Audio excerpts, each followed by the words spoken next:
kuwapigia mwanzo lakini baada ya hapo ikawa si mzazi wangu akiona kwa kweli mpaka muda huu alipoteza, ningefurahi sana. Utamu mimi natamani sana kwa mwanasayansi.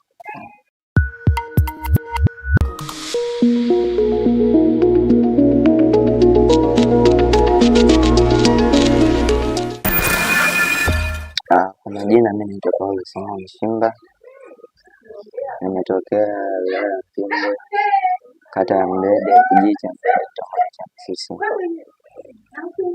Nilianza shule mwaka 2018. Nimesoma nikiwa na ujuzi mpaka darasa la 4. Maanisha alikuwa ananiambia vifaa vya shule na kadhalika. Nilifika darasa la 5 nikaanza kujipambania napiga vibarua naingiza chochote kitu, na walimu pia walikuwa wanajua. Kwa hiyo nilikuwa nikiomba hata ruhusa, wiki moja nikaenda kupiga vibarua, walikuwa wanakataa. Nilipambana faulu katika shule ya sekondari Katavi Boys Mpanda. Kitu kilichokwamisha mimi kwenda kujiunga mpaka muda huu ni kulingana na mazingira duni katika familia yetu. Mamangu, nilikuwa naishi na mamangu lakini babangu simfahamu. Mamangu aliugua mwezi wa 10, akaugua kansa. Mpaka muda huu naongea ameshaenda kutibiwa yuko Shinyanga. Kwa hiyo nyumbani nikabaki peke yangu na mtu ambaye nilikuwa namtegemea kwamba anaweza kunishika mkono alikuwa ni dada yangu. Dada yangu ndio aliyekuwa anapambana kwa mama kuhakikisha kwamba anapata matibabu, kwa hiyo nikakosa mtu wa kumtegemea.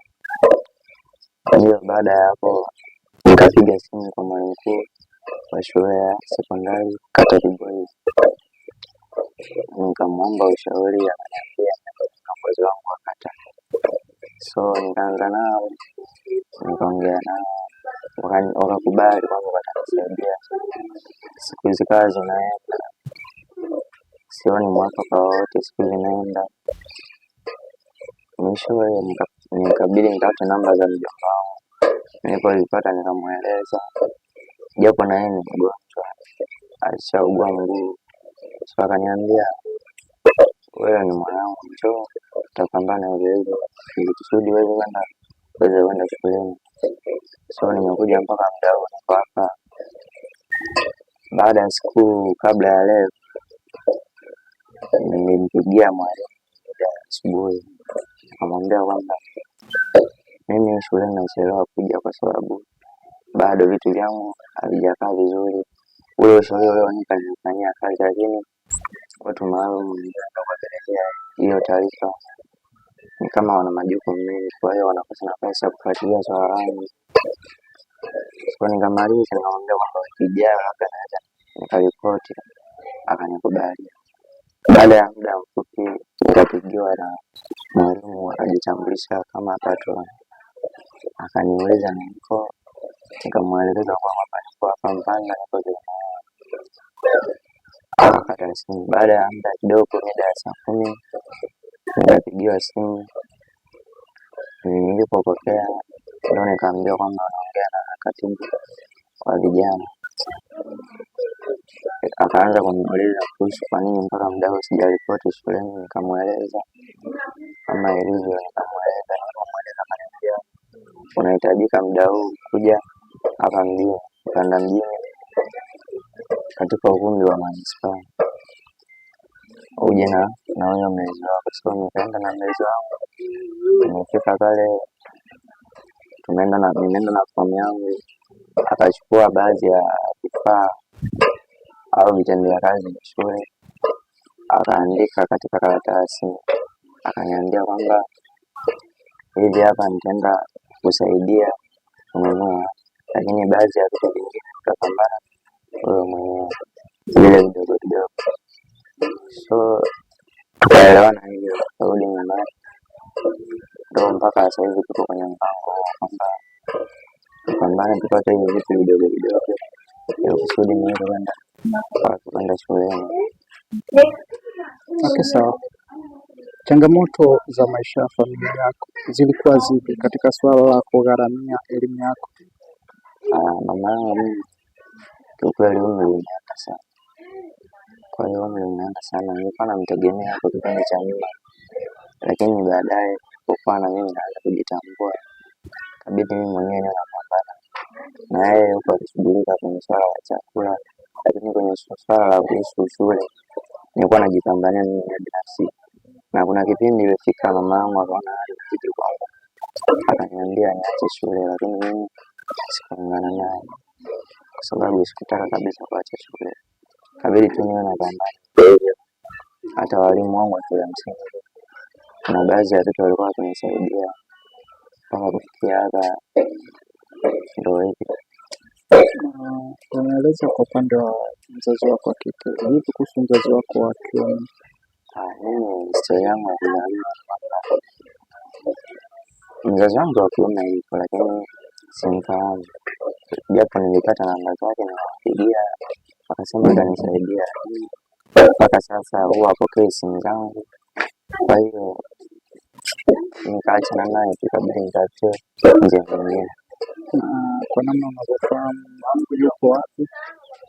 Ninavyofahamu kiukweli sifahamu aliko. Na namba yake ulipataje? Namba yake niliomba kwa kaka yangu anaishi naye huko, huwa wapo karibu, lakini kaka yangu alishatoka hiyo sehemu alipokuwa anaishi na yeye kwa sasa na familia. Ulijisikiaje ulipopata matokeo mazuri lakini ukakosa vifaa au mahitaji ya kujiunga na shule? Baada ya kupata matokeo nilifurahi sana, tena sana tu. So nilikuwa najua kwamba uhakika hakuna haja ya kwenda shule huko kwa sababu walikuwa dada yangu ambaye nilikuwa namtegemea. Lakini baada ya hapo mama yangu alipokuwa hali ikazidi kuwa mbaya, ikabidi akampeleka hospitalini hapo kwenye kata yetu. Hali ikawa ni mbaya, ikabidi aende Mwanga akatibiwe. Baada ya kupatiwa msaada wa vifaa vya shule, umeona mabadiliko gani katika maisha yako na mawazo yako kuhusu elimu? Kwa mawazo yangu ni kwamba ili nitakapopata msaada nitajitahidi sana kusoma, sababu mimi binafsi na mama nitasoma kwa bidii sana endapo nitapatiwa msaada. Lakini kuna muda ilibidi tu nikaanza kupata tamaa, lakini nilipoongea na mjomba kidogo akanipa matumaini, nilipokuja hapa. Ndoto gani ulizonazo au kimaisha ambayo sasa unaamini unaweza kutumia kutokana na msaada uliopata? Ndoto yangu natamani sana siku moja nije niwe mwanasayansi. Okay. Na ni shughuli gani ambazo ulikuwa ukizifanya ukiwa elimu ya shule ya msingi ambazo zilikuwa zinapelekea upate kipato na kuendelea maisha yako ya shule? Shughuli nilizokuwa nafanya ni kwenda tu kupiga vibarua katika mashamba ya watu. Ni kwa namna gani ulipokuwa unaanza kumudu maisha yako ya kufanya vibarua na kwenda darasani?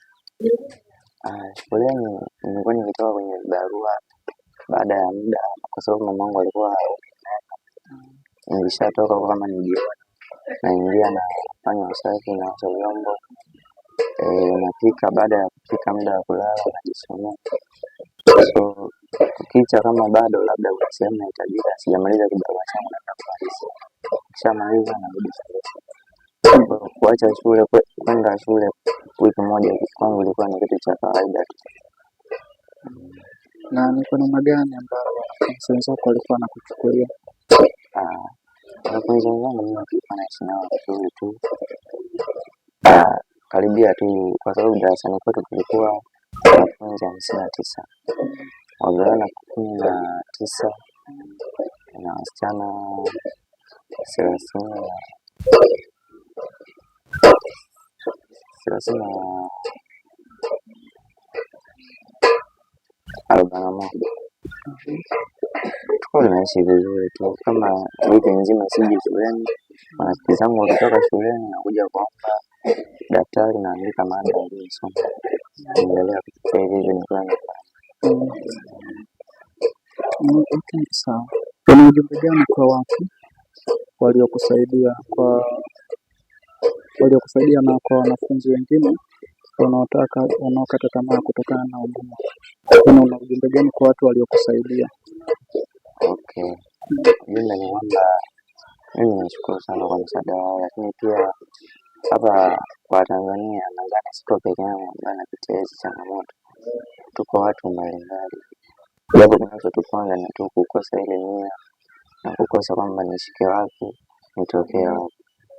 So mimi kwa ujumbe wangu nilikuwa naomba kama kuna uwezekano tuweze kutembelea sehemu mbalimbali katika shule mbalimbali, tuweze kujua changamoto za wanafunzi wanazopitia. Kuna wanafunzi wengine anakuwa na malengo ya kusoma lakini mzazi wake anakuwa hapendi, kwa hiyo unakuta mtu anapoteza ndoto yake kwa namna.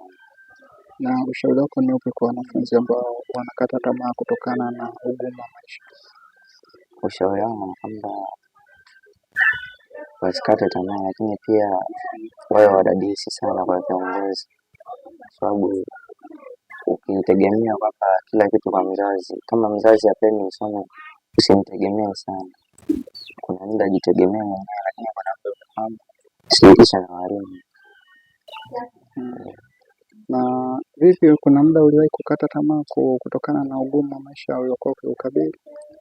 Nikiwa shule ya msingi sijawahi kukata tamaa, japo hivi karibuni siku chache zilizopita baada ya kuongea na viongozi wangu wakata kama ndio muda unazidi kwenda lakini sio ni mwafaka, ndipo nilipoanza kukata tamaa. Na ni shughuli gani ambayo uliwahi kuifanya kwa ajili ya kukuongezea kipato ambao mpaka leo ukifikiria unaona kabisa kama mbona kama pale nilikuwa naenda kupotea? Shughuli ambayo nilikuwa nikiifanya, nilikuwa tunaunda vikundi vya vijana ambao wasomi, naunda vikundi nao, tunaenda sehemu yote, tunakaa hata kama ni kambi, tunaweka kambi kusudi kupiga vibarua, kama ni hapo hapo kijijini kwetu tunakuwa tunafanya nao, tukiwa tumeungana. Baada ya kumaliza tunagawana kipato. Na labda kwa mama amezipokea vipi taarifa baada ya kusikia wewe kuna watu wamejitoa kwa ajili ya kukusaidia? Mama anafurahi sana, pia anasisitiza tu nikasome, niachane na vishawishi kwa sababu shuleni kuna vishawishi vingi. So na mimi natambua kwa hali niliyopitia mpaka kufikia hapa, na mimi siwezi kuingia katika vishawishi. Katavi Boy ni moja ya shule kubwa sana mkoa wa Katavi ambazo zimefunguliwa hivi karibuni. Na wewe unaenda kuwa ni miongoni mwa wanafunzi wa kwanza katika shule hii. Jambo hili ulilipokeaje tu baada ya kusikia umechaguliwa katika shule hiyo kubwa na kihistoria kwa mkoa wa Katavi? Jambo nilipokea nilifurahi pia, na pia kilichonifurahisha zaidi, darasani kwetu tumetoka wanafunzi 4 kwenda katika hiyo shule Katavi Boys. So nilifurahi sana kwa sababu sitakuwa peke yangu kwamba nitakuwa mnyonge sana, nitakuwa na marafiki zangu ambao wanatambua hali na nimetoka nao mbaya sana. Kwa nimefurahi sana baada ya kupata hizo taarifa. Okay. Na anko wako mjomba wako baada ya kuzipokea hizo taarifa kama kuna watu wapo tayari kukusaidia, yeye alizipokea? Yeye aliniambia kwamba maana alikuwa kwenye harakati za kupambana ili mimi kwenda shule. So akasema kwa sababu tumerahisishiwa na walioturahisishia ni viongozi, hapo akanipa moyo kwamba kijana wangu usihofu, utasoma tena utasoma, ila alichonisihi ni kwamba nikasome kwa bidii. Nyumbani mmezaliwa wawili, wewe na dada yako tu? Hapana, nyumbani tuko watoto 8, lakini mimi ni wa mwisho kati ya watoto 8. Na wengine 8 wapo wapi na walijitoa vipi katika kuhakikisha na kusaidia wewe, au ilikuwaje? Nimewasiliana nao wote lakini hawaonyeshi ushirikiano wowote. Wanasema kwamba mwaka mbaya, wengine wanasema kwamba tunakutumia hela, lakini baada ya hapo wanakuwa hawapokei simu. So na mimi nikaamua tu kuachana nao nifanye tu vitu vingine. Na wao pindi ulikuwa ukiwa shule ya msingi, hamna aliyekuwa akikutia moyo kwamba soma tu, tutakusomesha baada ya kufaulu akakaa kimya? Ni aliyekuwa ananitia moyo ni yule dada. Anasema kwamba yeye kunisomesha anaweza, na kuna baadhi ya vitu ambavyo vinisaidia mpaka shule ya msingi, lakini baada ya hapo mama yangu alipougua ikabidi yeye ndio ashughulike na mama yangu.